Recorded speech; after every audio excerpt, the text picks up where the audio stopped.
that I'm trying to um, uh, uh, release here. And that's your barometer on how you're doing. Right. Happiness. Are you happy? Ask Yes. yourself that question. Next thing is, if you're not, what? Okay, you write those lists. What would you change to make you happy? Right. It's very, very true.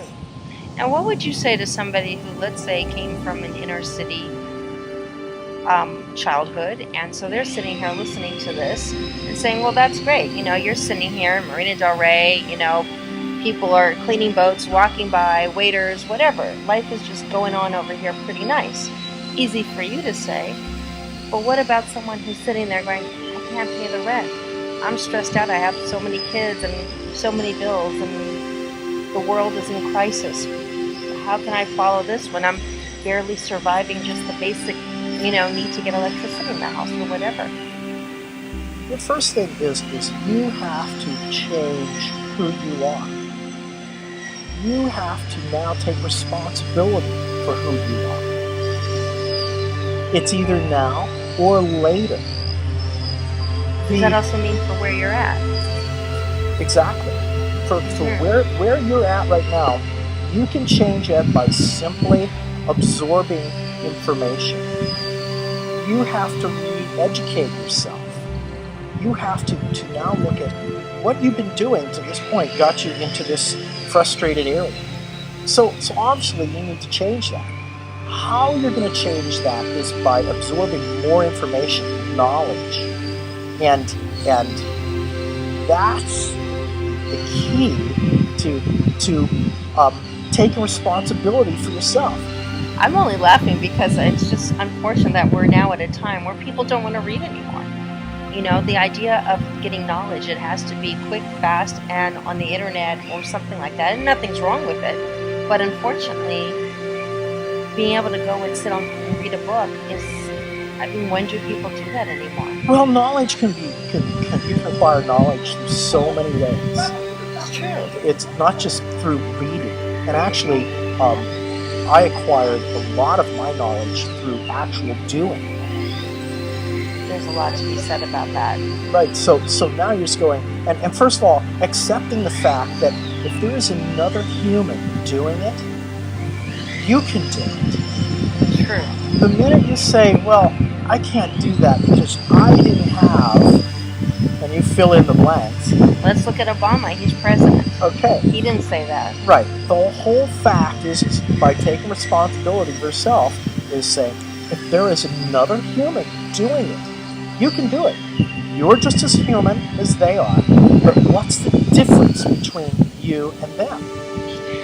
So then the answer lies in the simple question that people keep on going back to is not being a victim.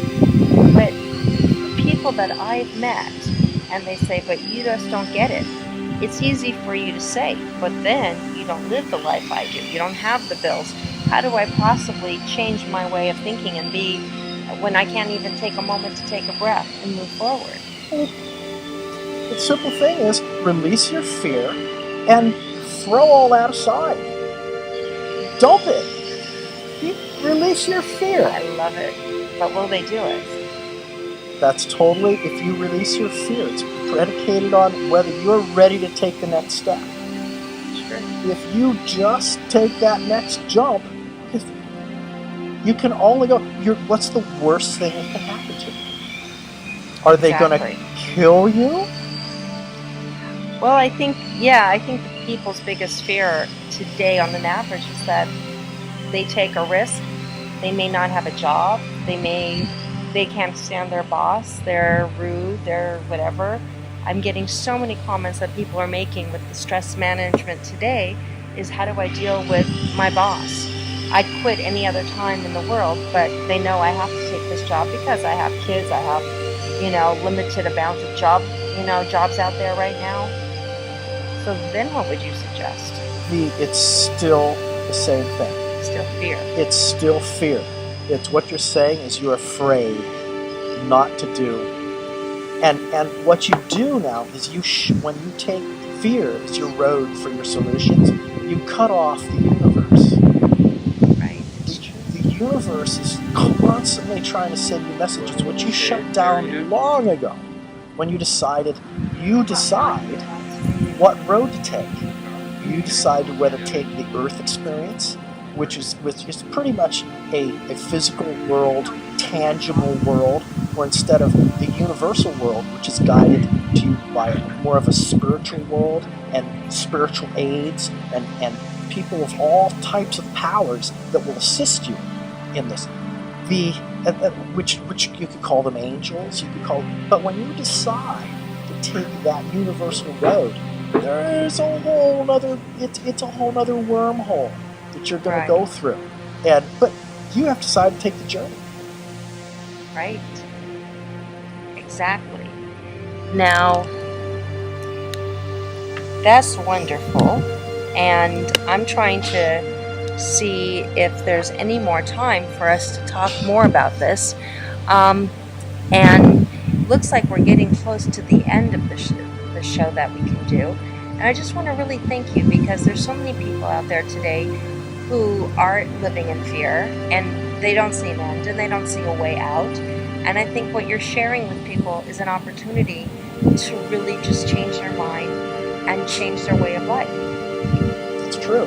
I would love that I'll leave you with a parting statement is everyone wants to party. And the issue is the more people that can party, the grander the party.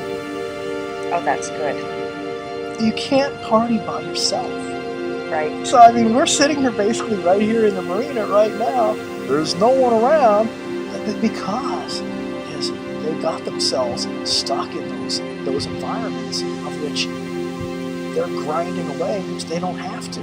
I want to help people get out there and say, hey, come and join the party. I love that. That's a great attitude, and it's a great way to live. And I hope whoever is out there watching this is understanding the meaning of which this work is done, which is to help you to have the best life in this human experience as possible. And we'll see you next. JoyceAlexander.com.